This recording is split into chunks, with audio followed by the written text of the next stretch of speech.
Comprar, construir ou alugar? E aí, qual a melhor opção para você que deseja adquirir a sua casa? Nesse vídeo eu quero fazer um comparativo aí entre essas três opções. E meu amigo, se você é engenheiro, arquiteto, empreendedor desse mercado, você também precisa ficar atento aos argumentos que eu vou trazer aqui para você nesse vídeo. Vamos embora, vamos aqui para o vídeo. Primeira coisa, pessoal, eu vou trazer para você um comparativo, uma planilhazinha rápida, para falar um pouquinho sobre uma decisão aí que eu tomei recentemente de me mudar para São Paulo. Então, os números que eu estou trazendo aqui para vocês é de uma casa em Alphaville, Barueri, São Paulo, uma das regiões aí mais valorizadas do Brasil. Então, obviamente, você pode olhar para esses números e se assustar. Vão ter pessoas que vão falar assim, putz, muito alto. Vão ter pessoas que vão falar assim, putz, muito baixo. Não é verdade? Mas cada local é um local. O Brasil é um país continental e os números que estão aqui apresentados, a mesma lógica você pode aplicar na sua região, beleza? Então vamos embora, vamos aqui comigo. Peguei aqui o exemplo do anúncio, tá? Pra vocês terem uma ideia, essa é uma casa de 340 metros quadrados que a gente está avaliando aqui. Valor de venda 4 milhões e 200, valor de locação 25 mil. Para vocês terem uma ideia, essa região, Alphaville, São Paulo, casas mobiliadas nesse ticket aí alugam muito rápido. Depois de 2, 3 dias a casa já está alugada, é uma maior loucura. Sendo que a gente tem que conversar aqui sobre o ponto que nos importa. O que é que faz mais sentido? Comprar uma casa como essa, alugar uma casa ou construir essa casa? Diego, você está indo morar em São Paulo, por que você não comprou? Você vai pagar aluguel? O que é que faz sentido? Por que não constrói? Na verdade, primeiro ponto que, quando a gente pensa na nossa vida, ela não é tão simples. Na verdade, eu estou indo para São Paulo, vou ver se vou ficar mesmo lá para sempre, se não vou voltar. Então, eu tenho que tomar algumas decisões baseadas, obviamente, também na minha família. Mas vamos falar agora de números, vamos falar agora de fatos. Qual seria a melhor opção? Me acompanha aqui nessa planilha que eu quero compartilhar com vocês. Então, primeira coisa, eu trouxe aqui os números atrelados ao aluguel. Vamos observar aqui os números, ó. Na verdade, o aluguel ele não é 25, né?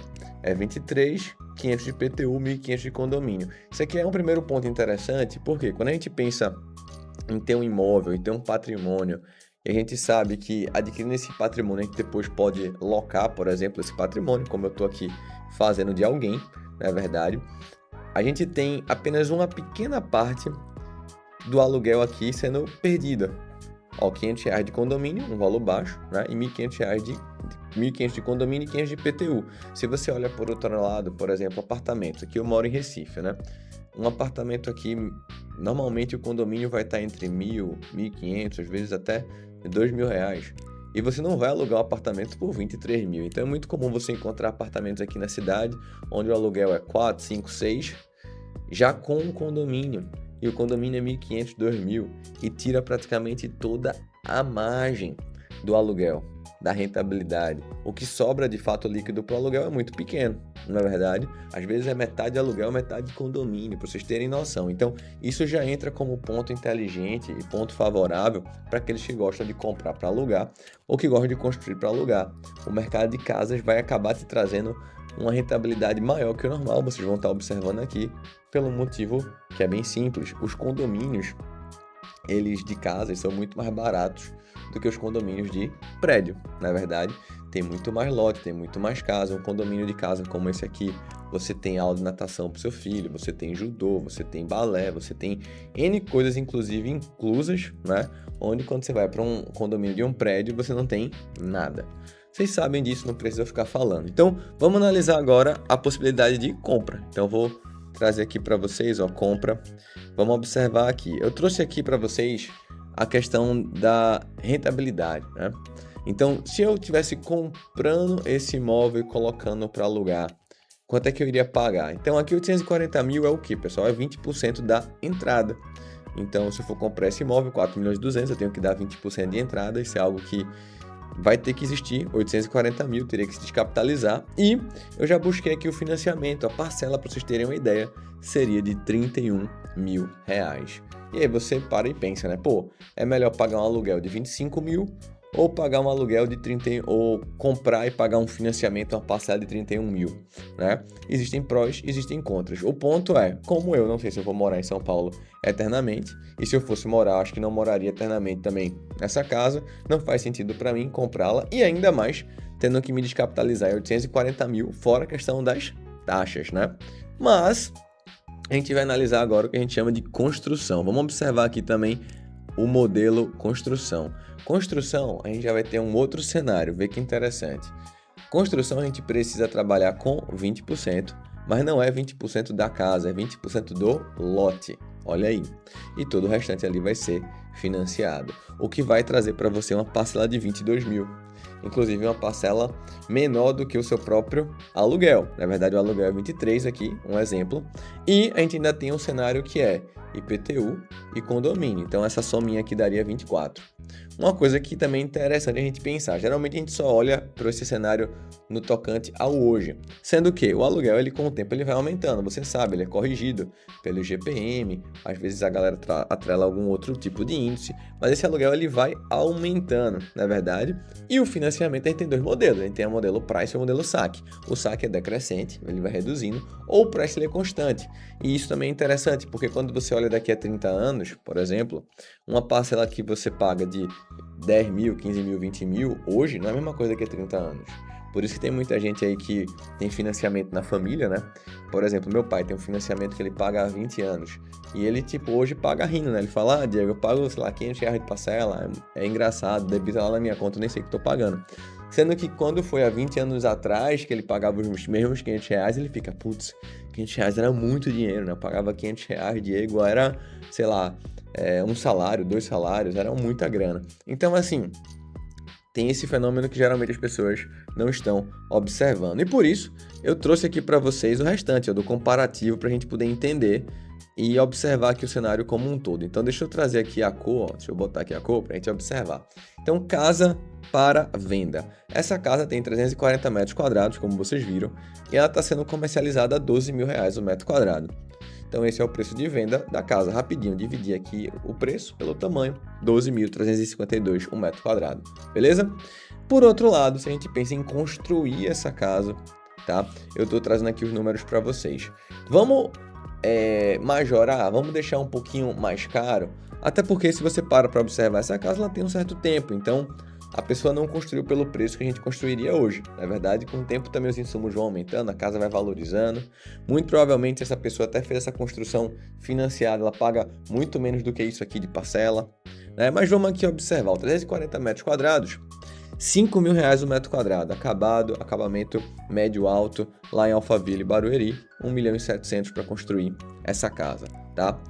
Lote. Hoje, um lote, por exemplo, no Gênesis 1, né, o condomínio lá, você vai ter por volta de 800 mil reais, tá? Então, vamos botar aqui 800 mil como preço do lote. Então, a gente vai ter aqui, ó, terreno mais construção, 2 milhões e meio. E aí, eu coloco de volta para você, né? 2 milhões e meio, 160 mil de entrada, 22 mil ali de parcela. Para e pensa, meu amigo, vamos aqui comigo. O que é que faz mais sentido para você? Alugar, comprar ou construir? Na minha opinião, e o que eu consigo observar é, se você de fato ainda não se sente à vontade de cravar o local onde você vai morar, o aluguel é legal porque você tem aquela experiência, na verdade. Passa um ano, vê se gosta, vê se não gosta, você toma certeza do que você quer fazer na sua vida, é uma decisão que é importante. Mas uma coisa que a gente consegue observar de maneira prática aqui nessa planilha é, construir sempre vai ser muito mais barato do que comprar o seu imóvel. Além de construir, ó, a gente está falando aqui da metade do preço, a gente está falando aqui também de uma entrada muito menor, 20% do lote é muito menor do que 20% do valor do imóvel. Então, em vez de 840 de entrada, eu estou falando de 160, o que vai te fazer descapitalizar muito menos. A tua parcela vai ser menor e até mesmo se você, ao longo da sua vida, mudar os seus planos, precisar ir de um local para o outro, se mudar ou coisa parecida, você pode alugar. Na verdade, você aluga esse imóvel como você está vendo. Pensa bem, você morou 5 anos nessa casa. Essa casa valorizou. Inclusive o aluguel, que hoje é 25, daqui a 5 anos vai ser, sei lá, 32. Pensa bem, você botou ali a sua prestação de 22, o aluguel a prestação está sendo paga e ainda coloca 10 no bolso.